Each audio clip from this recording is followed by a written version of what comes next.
Hi, welcome to the session of the oscillations. This is a very important chapter in terms of we study here about the SHM, simple harmonic motions, and about the periodic motion and oscillatory motions.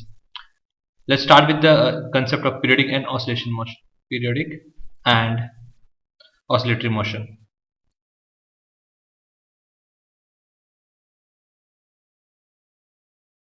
Motion of a system at regular interval of time on definite path about a definite point is known as periodic motion.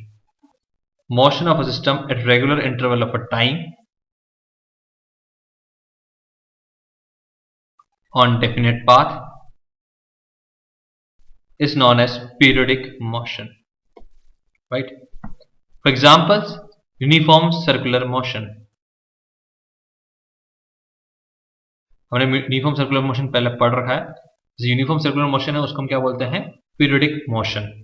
और oscillatory motion की अगर बात करें थोड़ा सा changes रहते हैं. वो ये रहता है, यहाँ था regular interval of time on a definite path, for example oscillatory motion. जब टू एंड फ्रो मोशन की बात करते हैं, to and fro system motion की बात करते हैं सिस्टम की जो कि लीनियर पाथ पर हो, तो हम क्या बोलेंगे? Oscillatory motion. To and fro motion on linear path of a system is called oscillatory motion. ये कौन सा मोशन आता है? ऑसिलेटरी. तो यहाँ पे कंडीशन क्या आती है? टू एंड फ्रो मोशन की. वहां पे ठीक है, रेगुलर इंटरवल के बाद डिफरेंट पाथ मोशन रिपीट हो रहा था, इसलिए पीरियोडिक मोशन हो जाता था. ये टू एंड फ्रो मोशन क्या बोलते हैं? हम ऑसिलेटरी मोशन बोलते हैं. थोड़ा समझ लेते हैं. एसएचएम और पढ़ने से पहले हमने ऑसिलेटरी को समझा. थोड़ा और सिंपल से एग्जाम्पल लेते हैं हम. स्प्रिंग सिस्टम को बहुत इजीली हम समझते हैं. सपोज करो ये स्प्रिंग है, ये एयर में. This is called massless. This is massless spring. इसका कोई मास नहीं है. रियल में तो इसका मास होगा, बट हम एज्यूम करते हैं कि ये स्प्रिंग जो है मासलेस है. ठीक है. स्प्रिंग कांस्टेंट होता है, उसका मान लेते हैं स्प्रिंग कांस्टेंट क्या है? के. अभी हम डिस्कस करेंगे स्प्रिंग कांस्टेंट का महत्व क्या होता है और वैल्यू क्या होती है और स्प्रिंग कांस्टेंट क्यों बोलते हैं. मैंने स्प्रिंग बनाई. अब मैंने क्या किया, इसमें मैंने फोर्स को लटका दिया. एक वेट मैंने इसके नीचे टांग दिया. वेट टांगने के बाद क्या होगा? ऑब्वियसली स्प्रिंग खींचेगी थोड़ा सा नीचे. मैंने वेट टांग दिया. Let's say this is mass m, right. अब स्प्रिंग खींचेगी तो खिंचाव मारेगा नीचे, वेट लगेगा इसके ऊपर, राइट. खिंचाव किस चीज का होगा? थोड़ा इस पे फोर्सेस देख लेते हैं क्या लग रहा है इस बॉडी के ऊपर. मास m लगाया, नीचे फोर्स लगा रहा हूं mg. ऑब्वियसली इक्विलिब्रियम पोजीशन है. एक लटकाने में स्प्रिंग खिंच गई, बस खत्म होगी बात. तो इक्विलिब्रियम पोजीशन है, तो उसको बैलेंस कर रहा होगा ऊपर फोर्स जो कि स्प्रिंग ने लगाया होगा. वो जो स्प्रिंग का जो फोर्स होता है डायरेक्टली प्रोपोर्शनल होता है डिस्प्लेसमेंट. कितना वो पार्ट खींच पाया है नीचे स्प्रिंग, कितनी स्प्रिंग डिस्प्लेस हुई है, इसके प्रोपोर्शनल होता है. जो प्रोपोर्शनली कांस्टेंट होता है उसको बोलते हैं स्प्रिंग कांस्टेंट. मान लो स्प्रिंग कांस्टेंट या के है, एक पर फोर्स लग रहा होगा, दैट इज के. जितना खींचा, let's say delta L. Delta L क्या है कि कितना उसने नीचे खिंचाई में आ गया, इतना डिस्प्लेसमेंट नीचे आ गई. डेल्टा एल, जिस डेल्टा एल से जिस के डेल्टा एल जो ऊपर फोर्स होगा, यानी कि इक्विलिब्रियम पोजीशन की बात करें तो K delta L is equals to mg. तभी स्प्रिंग बैलेंस है.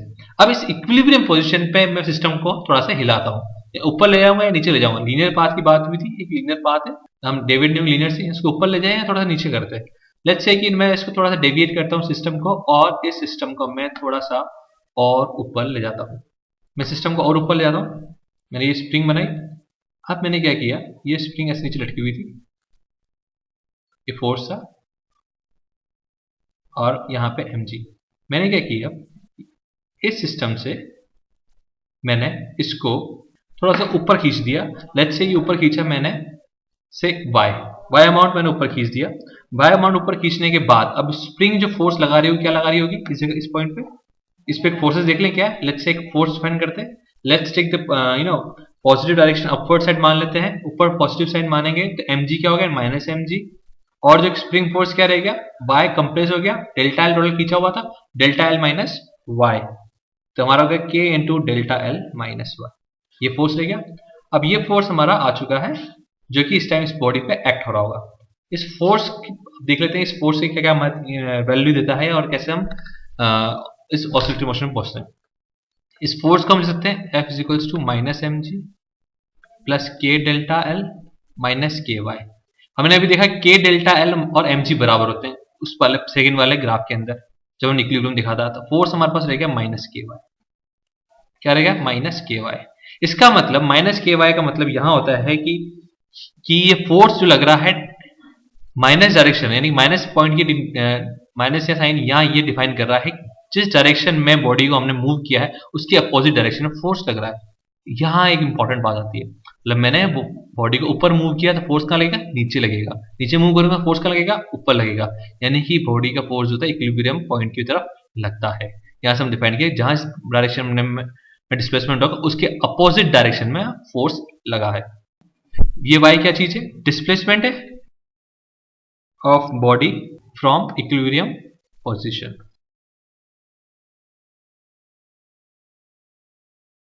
अब दिस फोर्स मतलब क्या होता है, मास इनटू एक्सेलरेशन। अभी हम देखते हैं कि मोशन कैसा है, जैसे से mass into acceleration is equals to minus K Y and acceleration is what, minus K by M into Y.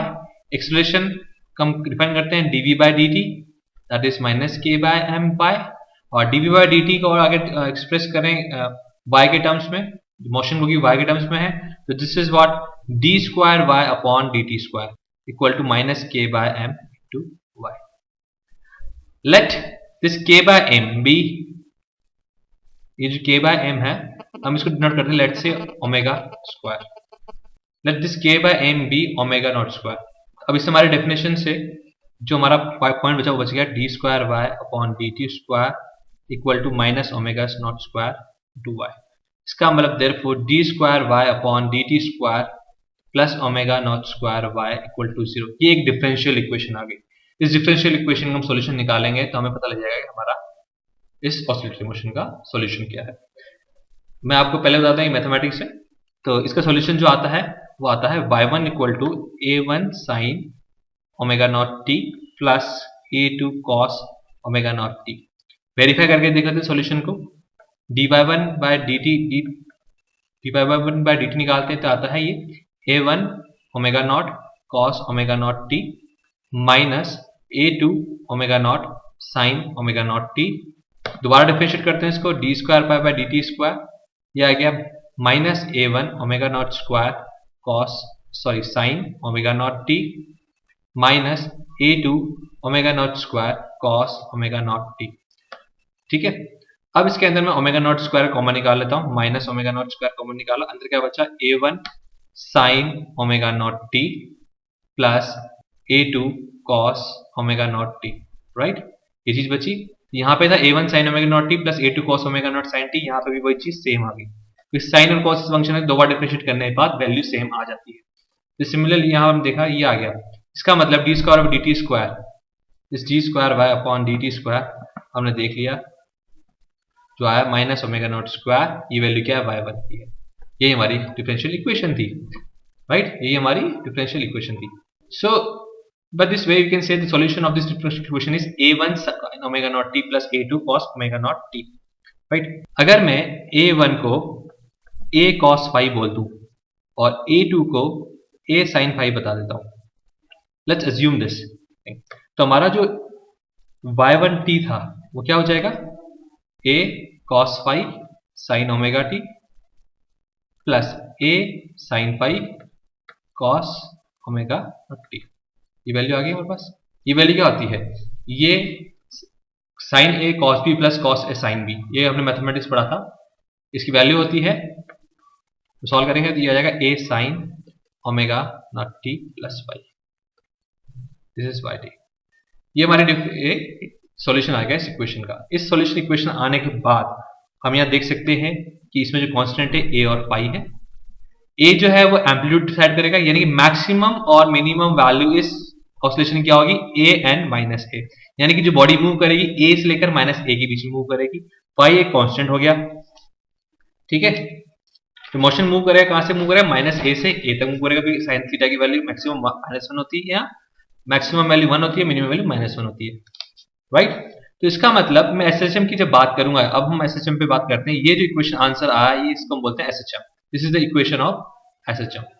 अब इसमें जो हमने जो चीजें मान ली है एसएचएम, हमने जो मान लिया उसको ब्रीफ कर लेते हैं। The periodic motion of a body about a fix point, जो इंपॉर्टेंट बात आ गई ये होना था, अबाउट फिक्स पॉइंट, ये इंपॉर्टेंट है, about fix point on a linear path एक लीनियर पाथ टर्म इंपॉर्टेंट है, लीनियर हमें रखना है, linear path under influence of force, under influence of force which is acting, which is acting towards a fixed point, force acting towards fixed point and proportional to, important बात है, and proportional to displacement, or where the displacement is the distance between, displacement is the displacement क्या है यहाँ पे, उस fix point से जो equilibrium position से जो हमने डिस्प्लेस किया वो पॉइंट।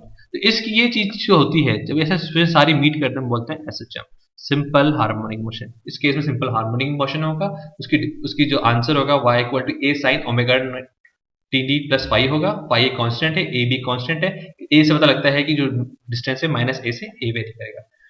ठीक है, नेक्स्ट वीडियो में हम amplitude, frequency, time period, SSM के बारे में बात करेंगे। Wait and watch, thank you, have a nice day.